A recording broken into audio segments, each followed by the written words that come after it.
My family believed my nephew's lie and called the police. 8 months later, he finally confessed everything Reddit stories. One midnight text turned me into a monster overnight. My sister's son made an accusation that erased my job, my marriage, and my entire identity. By the time the truth came out, they all wanted forgiveness, but the man they destroyed no longer existed. Hi. I'm Mark, 37, and the night my entire life got detonated wasn't dramatic, or loud, or cinematic. It was a text at 11:52 p.m. on a random Wednesday. One line. One sentence. One accusation that would turn me into a ghost before sunrise. It came from my sister Lisa. We'd been close all our lives, shared secrets, inside jokes, the whole. We survived our childhood together. Bond. So when her name lit up my phone, I didn't think much of it. Maybe a funny meme. Maybe a question about Dad's upcoming birthday. Instead, I read this. Stay away from Ryan. We know what you did. Police notified. Don't contact us again. I stared at the screen so long my vision started pixelating. Read it 7 times. 10. 20. Ryan? My 15-year-old nephew? What the hell was she talking about? Before I could even text back, I heard footsteps behind me. My wife, Alina, appeared in the hallway in her oversized sleep shirt, blinking herself awake. What's wrong? She asked. You look like you saw someone die. Read this, I said, handing over the phone. She read it once, and it was like someone flipped a switch inside her. Her whole body stiffened. She swallowed hard. Then she took a small, instinctive step back. That step was the moment I realized I was already convicted. It was barely noticeable, a single pace backward, like she'd touched something hot, but nothing in 12 years of marriage had ever made her move away from me like that. Alina, I said. He's lying. I don't even know what he's accusing me of. Her eyes were shiny now, brimming with panic. But why would he lie? She whispered. A knife. That's what that question felt like. Slow, deliberate, twisting. I don't know, I said. But I didn't do anything. She looked at me the way people look at snakes, like I might hurt her without warning. And then the phone buzzed again. Another message. This one from my mother. Do not come to the house. Ever. And that was it. That was the moment my life ended. And the 8-month stretch of hell, of silence and exile and watching everything I loved collapse, began. But the part that still keeps me up at night? At that moment, standing barefoot in my hallway, with my wife backing away from me. I didn't know yet. My nephew had made it all up. Every word. Every detail. Every lie. And I was about to lose everything before anyone bothered to find that out. The next morning felt like waking up inside someone else's nightmare, the kind where the walls are familiar, but nothing in your life is arranged the way it's supposed to be. Alina didn't sleep in our bed. She took the guest room. She didn't say it out loud, but it was obvious. The distance between us was no longer metaphorical. When I came downstairs, she was already dressed, hair done, makeup on, jacket zipped. She looked like she was preparing for war, not work. She had 2 mugs of coffee on the counter, but only one was poured. Mine. She slid it toward me without meeting my eyes. I'm going to my sister's after work tonight, she said quietly. I think we need space. Just temporarily. Until we understand what's happening. What's happening? I said, trying to keep my voice steady. Is that my sister is accusing me of something impossible. Something I didn't do. Something I couldn't do. Her lips trembled. I know, she whispered. I want to believe you. I do. But why would Ryan lie about something like this? There it was again. That same sentence that had cut me open the night before. Why would he lie? I didn't have an answer yet. Because none of this made sense. But the doubt on her face, the doubt from the person who'd seen me at my best, my worst, my most vulnerable, hurt more than anything. I grabbed my keys, drove straight to my parents' house, hoping to fix things before they calcified into something irreversible. But Dad was waiting for me on the porch. Not standing casually. Not confused. Not concerned. He stood like a guard. Like a bouncer outside a club for which I'd already been permanently banned. When he saw my car pull up, he came down the steps and planted himself at the end of the walkway. "You need to leave," he said immediately. "Dad, no, please." "I don't know what Ryan told you, but I didn't."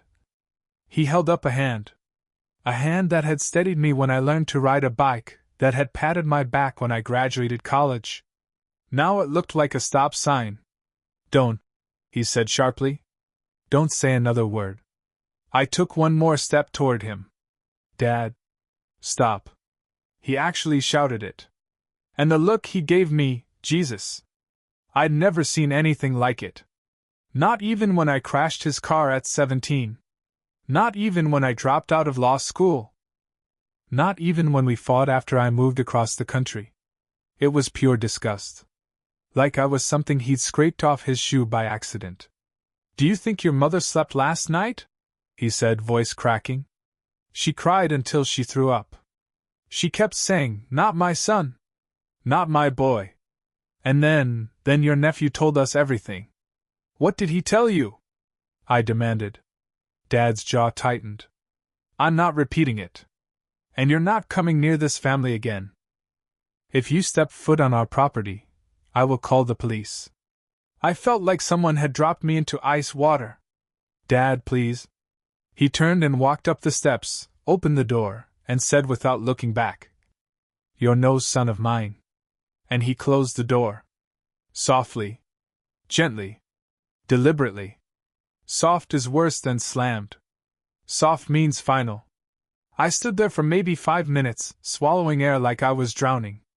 A neighbor across the street was watching. Arms crossed. Phone in hand. She already knew. Everyone already knew. By noon, my entire extended family had blocked me. By 3 p.m., rumors were swirling at my job. By dinner time, I was alone. Alina called me that night. Not to comfort me, but to tell me she'd packed a bag and would be staying with her sister. For the foreseeable future.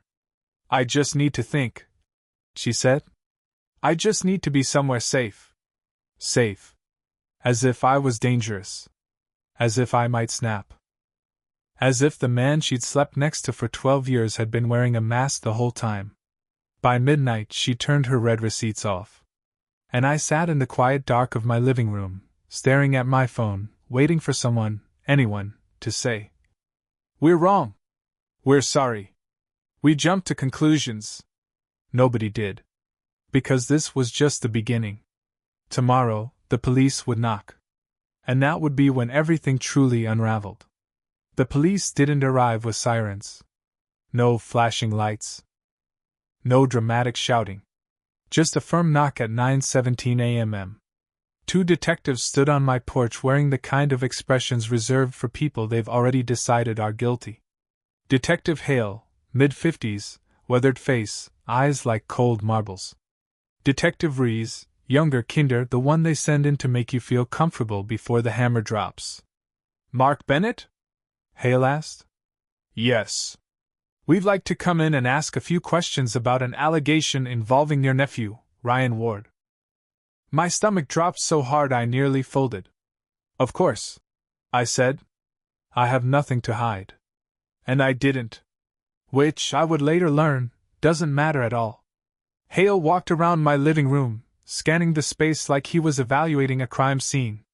Ruiz took out a small notepad. "Tell us what happened at the family gathering on May 14th. I told them everything. How I was grilling. How I talked with cousins. How I only interacted with Ryan briefly when we carried folding chairs from the basement. How nothing, absolutely nothing, unusual had happened." Ruiz kept writing. Hale kept staring. "Did you take him to the garage?" Ruiz asked. "No. We didn't go anywhere alone." "Did you say anything inappropriate?" "No." "Did you touch him in any way?" "No." Hale leaned forward. "Look, Mark."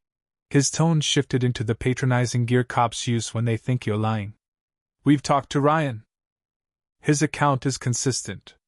Emotional. Detailed. He broke down telling us what happened.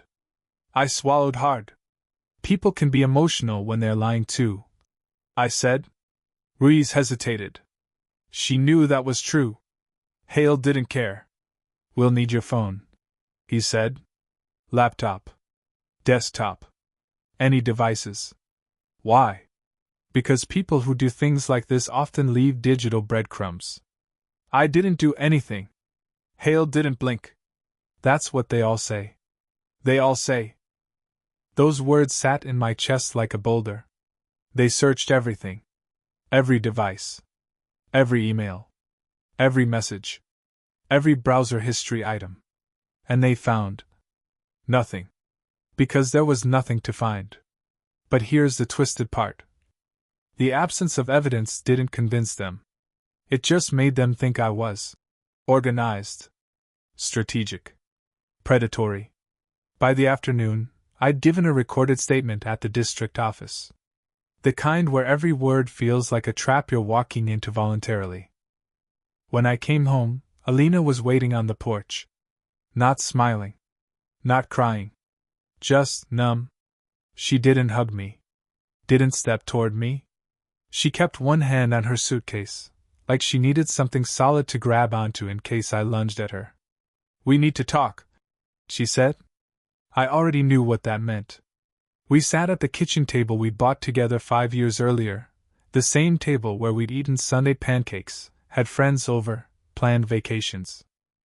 Now, it was just the interrogation table she'd set up for me.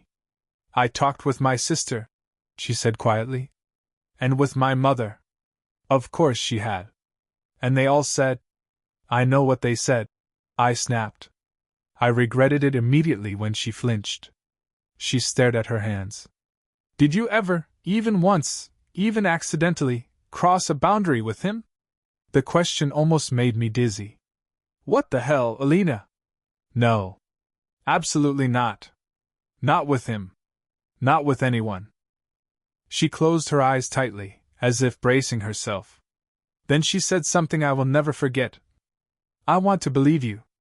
But Ryan is 15. He has no reason to lie. And you're a grown man, and you have every reason to lie. The bottom fell out of my stomach. So there it was. The verdict. Not from the court. Not from the detectives. Not from my family. From the one person I had built my entire adult life with. I felt something break inside me. Something permanent. Alina, I whispered. If you can look at me and genuinely believe I could hurt a child, then our marriage is already dead. She didn't deny it. She just whispered, I'm sorry, stood up, grabbed her suitcase, and walked to the door. But what if you're wrong? I called after her. She froze there for a second. Then she said, without turning around, I can't risk that. And she left. The door clicked shut. Not slammed. Not rushed. Just a soft, final click that echoed louder than any scream. I stood alone in the house that was suddenly too quiet, too cold, too empty. I checked my phone every few minutes, hoping maybe someone, anyone, would text. We're wrong. We're sorry. Please come talk to us. No one did. Because that night, behind closed doors across the city, my entire family was comforting each other. About how dangerous I supposedly was. And I didn't know it yet, but the worst was still coming. Because tomorrow, the DA would make their decision. And then? I'd find out exactly how quickly a man can lose his career, his friends, his marriage, and his identity. All because a teenager told a perfectly delivered lie. The DA's office took 6 weeks to review the case. 6 weeks of purgatory. 6 weeks of waking up every morning wondering if today was the day someone would knock on my door with a warrant. 6 weeks of buying groceries at 6 a.m., so I wouldn't run into anyone. 6 weeks of going to a gym across town in a hoodie pulled low, pretending not to notice when people stared or whispered or made space around me like I was carrying a virus. 6 weeks of silence from Alina, except for the single text she sent 2 days after leaving. Please don't contact me. My therapist says I need distance. Her therapist. Not our therapist. Not a couple's therapist. Hers. That told me everything I needed to know. One morning, mid-investigation, I walked into work and immediately felt the shift, the temperature drop, the tension thick in the air. My boss, Franklin, stepped out of his office with the same expression people wear at funerals when they're trying to pretend nothing is wrong. Mark, can I see you? He didn't wait for me to answer before turning and walking away. Inside his office, he gestured to a chair. I didn't sit. He sighed like he'd been rehearsing this. We need to discuss your situation. My situation is a false accusation. He winced. The kind of wince you make when someone blurts out something socially radioactive in a crowded elevator. We're not in a position to determine that one way or the other. Yes, you are, I said. It's called common sense. Or loyalty. Or knowing your people. He did not appreciate that. Regardless, he said stiffly, clients are expressing concerns. Clients? You told the clients? No, he said quickly. Too quickly. But people talk. And in this industry, perception is everything. There it was. The word that ruins lives. Perception. He steepled his fingers. So for the time being, we're removing you from all client-facing work. What does that even mean? It means, he said gently, you'll be assigned internal tasks only. No audits. No reviews. No meetings with external partners. No direct communication with clients. So you're sticking me in a basement and pretending I died. Mark. I laughed. A sharp, humorless sound. Just say it. Say the part you actually mean. His jaw clenched. You're a liability right now. There it was. The sentence every accused but not charged person eventually hears. A liability. Not proven guilty. Not proven innocent. Just toxic. I haven't been charged with anything, I said quietly. Yet, he replied. And that single syllable, that tiny, venomous, yet, was the moment I realized something. This wasn't about truth. This was about optics. Fear. Self-preservation. Everyone else was protecting themselves from the possibility that the accusation was true. And no one, absolutely no one, was willing to protect me. Not my wife. Not my parents. Not my sister. Not my coworkers. Not my friends. Even the barista at the coffee shop who once knew my order by heart now refused to make eye contact. I was radioactive. Contagious. Untouchable. A man erased in real time. 3 weeks later, the DA's letter arrived. I stared at the envelope for a full hour before opening it. Not because I was nervous about being charged. I was nervous about what would happen afterwards. Inside was one sentence. We will not be pursuing charges due to insufficient evidence. Insufficient evidence. Not innocent. Not false report. Not cleared. Just insufficient evidence to put me in prison. It was the official legal equivalent of, we think you might have done it, but we can't prove it. Alina didn't call. Didn't show up. Didn't ask to talk. Instead, the next morning I woke up to an email from her lawyer. Subject: divorce petition attached. Reason: irreconcilable differences/emotional harm. The email ended with a line that told me exactly where I stood. My client does not feel safe resuming contact at this time. Not feel safe. That was the moment I truly snapped. Not violently. Not dramatically. Just, internally. Something broke. Some part of me that believed people were fundamentally fair. Reasonable. Loyal. Capable of truth. Gone. I signed the divorce papers the same day. Didn't contest anything. Let her keep the house, the furniture, the savings plan we built together. It wasn't worth fighting over. Because when someone looks at you and sees a monster? You stop wanting anything that ever belonged to them. The DA had dropped the case. But socially? Professionally? Emotionally? I was a dead man walking. And the worst part, the part one didn't know yet, was that Ryan's lie hadn't even hit its peak. Because 8 months later, everything would crack wide open. And the truth would come out. Not because someone believed me, but because the kid who destroyed my life finally couldn't live with what he'd done. 8 months. 8 months of exile. 8 months of silence. 8 months of watching people I loved sprint away from me like I was on fire. Then one night, out of nowhere, my brother Daniel called. The funny part? I almost didn't answer because the number looked unfamiliar. He'd blocked me months earlier. When I picked up, he didn't even say hello. He just blurted out. Ryan confessed. I actually laughed. Not a happy laugh. A weird, hollow, humorless cough of disbelief. Say that again, I said. He confessed, Daniel repeated, voice tight. Ryan admitted he made the whole thing up. Silence. Heavy, suffocating silence. The kind that presses on your chest like a weight. I finally managed. Why? He was angry, Daniel said. Something stupid. Something about you not letting him have beer at the barbecue. He thought it would get you in trouble for a day or two. He didn't expect all this. All this. All this. Like I'd misplaced my keys. Like this was an inconvenience. Like my life hadn't been burned to ash because his son wanted revenge over a rejected sip of Bud Light. Daniel kept talking, rambling in the way people do when they know they've screwed up and are looking for a soft landing. He broke down crying. Told Mom and Dad everything. He's a mess. We're all devastated. And we're so sorry, Mark. So sorry. Mom hasn't stopped crying. Dad? I cut in.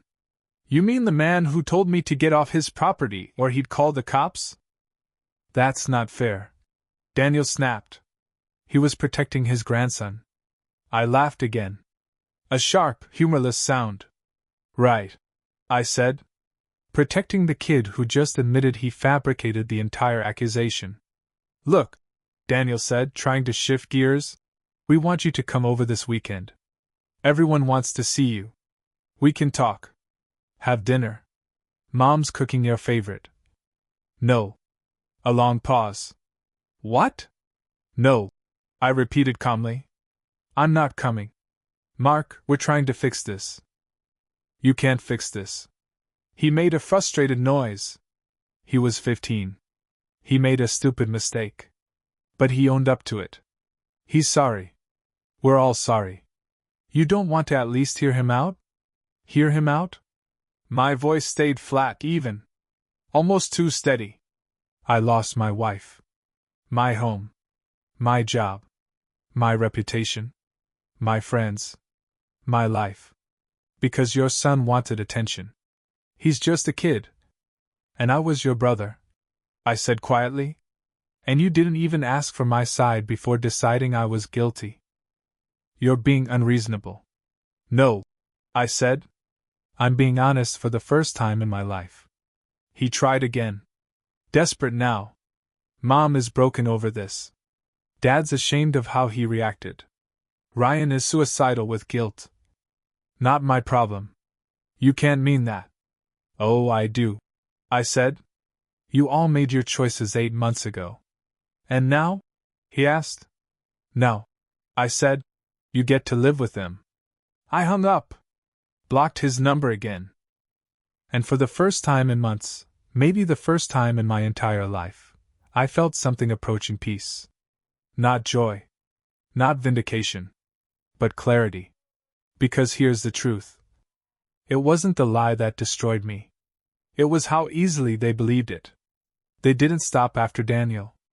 Of course they didn't. Once the confession came out, the family launched a full-scale apology tour, like a PR team scrambling after a celebrity meltdown. First came Lisa. She showed up outside my apartment building, the one she didn't even know existed until she stalked me through online property records. She buzzed my unit once. Twice. 10 times. On the 12th buzz, I finally answered the intercom just to make the ringing stop. "Mark, please," she said, voice trembling. "Please let me come up. We need to talk." "No," I said. Calm. Quiet. Final. "Ryan wants to apologize. He wants to see you. He's been crying for days. He feels horrible." "He should," I said. "But his guilt is not my problem." She sounded stunned. "You're really going to hold this against a child?" "A child," I repeated, "who accused me of a felony. Who ruined my marriage. Who made me radioactive in my own family. Who watched my life disintegrate in real time and didn't say a word for 8 months." He was confused. He panicked. "No," I said sharply. "Stop making excuses. He lied because he was angry. That's it. That's the whole story. And you believed him instantly because it was easier to see me as a monster than admit your perfect kid might be manipulative. That's not fair. Neither was destroying my life," I said. "But here we are." Her voice cracked. "What do you want from us, then?" "Nothing," I said. "I'm not asking for anything. I don't need anything. I don't want anything. You'd really let your family fall apart over this?" I smiled. Actually smiled. "It's already fallen apart, Lisa. I just stopped trying to glue the pieces back together." She sniffled. "I miss you." "No, you don't," I said. "You miss the version of me that existed before you decided I was disposable." Silence. Then she tried one last angle. "Mom cries every night. Dad can barely function. Tyler hasn't eaten in 2 days. And?" I asked. "And don't you care?" "No," I said. "I cared for 37 years. I'm done." I hung up the intercom. She buzzed 17 more times. I didn't answer. Eventually she left, shoulders shaking, sobbing into her coat. I watched from behind the blinds. Felt absolutely nothing. Next came the letter from my parents. A long, rambling apology drenched in regret. "We were wrong. We should have believed in you. We failed you as parents. Please come home. We want our son back." I shredded it. Didn't even finish the last paragraph. But the real curveball, the one that should have hurt but somehow didn't, came from Alina. My ex-wife. She called from a number I didn't recognize, so I picked up. Her voice was soft. Careful. Like she was afraid I'd break. "Mark, I heard about Ryan. I'm so sorry. I don't have the right to ask anything of you, but can we talk?" "No," I said. She swallowed audibly. "I should have believed you." "Yes," I said. "You should have. I made a mistake." "You made a choice," I corrected. "Don't call it a mistake. It wasn't an accident. You chose to believe the worst version of me. You chose to leave. You chose to divorce me. Those were decisions, not mistakes." I was scared. "So was I said. "But I didn't run." "Do you hate me?" I thought about that. "No," I said finally. "I don't hate you. I just don't respect you anymore." She cried quietly on the other end of the line. "Can we meet? Just to talk? Maybe get coffee?" "Why?" I asked. "So you can feel better? So you can soothe your conscience? So you can rewrite the story in your head and pretend you were just confused and not actually the kind of person who abandons her partner at the first sign of trouble? That's not fair. Life isn't fair," I said. "You taught me that." She let out a sob. "I still love you." "No," I said. "You loved the version of me who was easy. The version who didn't need defending. The version who made you look good. The real me, the one who needed your support, you couldn't handle.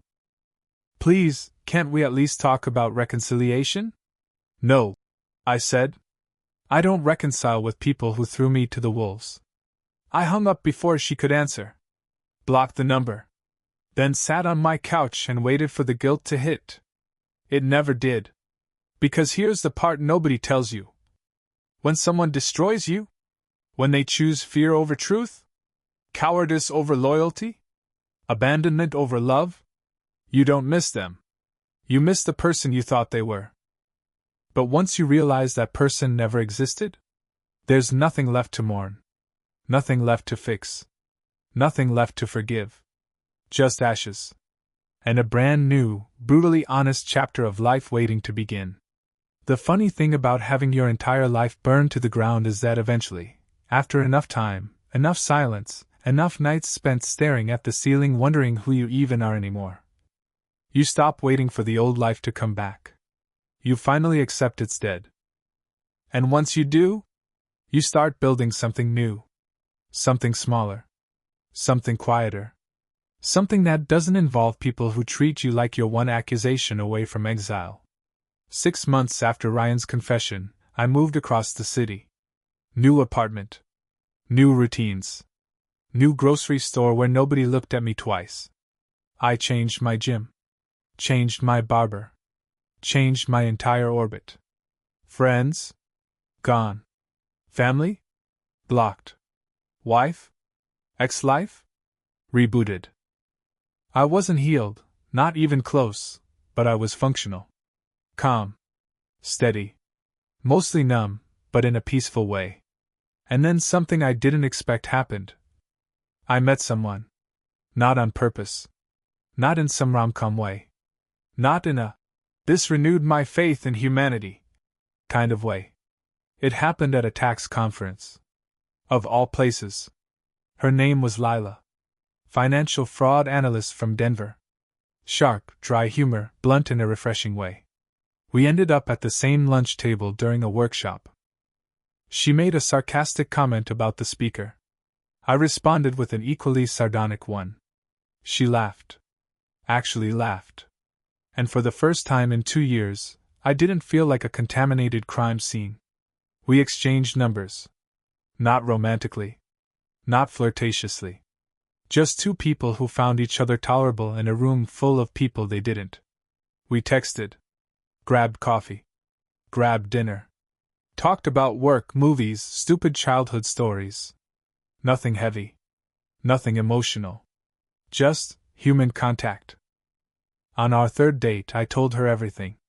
The whole story. Open. Unfiltered. Every detail. I waited for her face to change, the flinch, the doubt, the subtle recoil I'd grown so used to seeing. Instead, she sat back, crossed her arms, and said, "So your family believed a teenager's lie over you, destroyed your life, and now they want forgiveness?" Hard pass. I stared at her.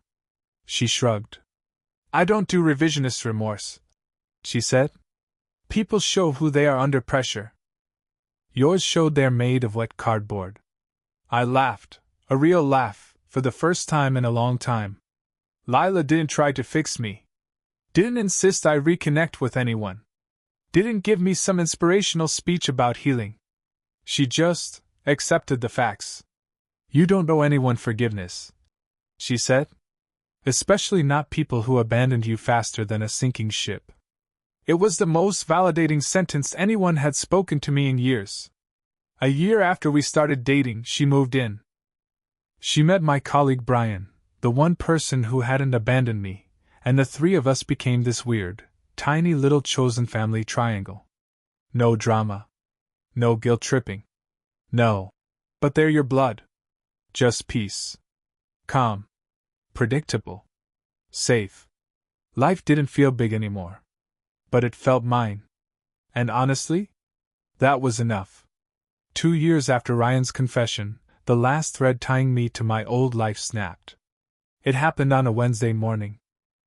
I was at work reviewing a spreadsheet when my desk phone rang. Unknown number.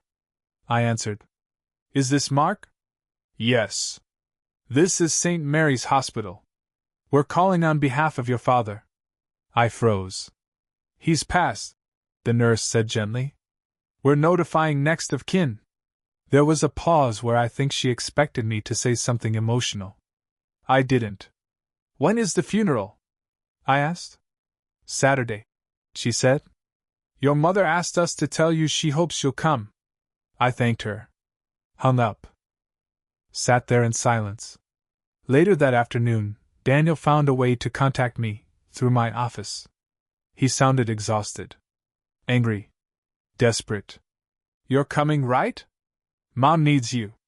We all need you. No, I said. He sucked in a breath like I'd hit him. He was our father. No, I said calmly. He was my father. Past tense. The moment he told me he never wanted to see me again, he stopped being anything else. He regretted that. Daniel snapped. He was heartbroken over it. Good, I said. That means he understood what he did. You're unbelievable, he said, voice shaking with anger. How can you be this cold? Because I survived what you all did to me, I said. And once you survive something like that, your tolerance for other people's emotions evaporates. You're tearing this family apart. I actually laughed. No, I said. You tore the family apart.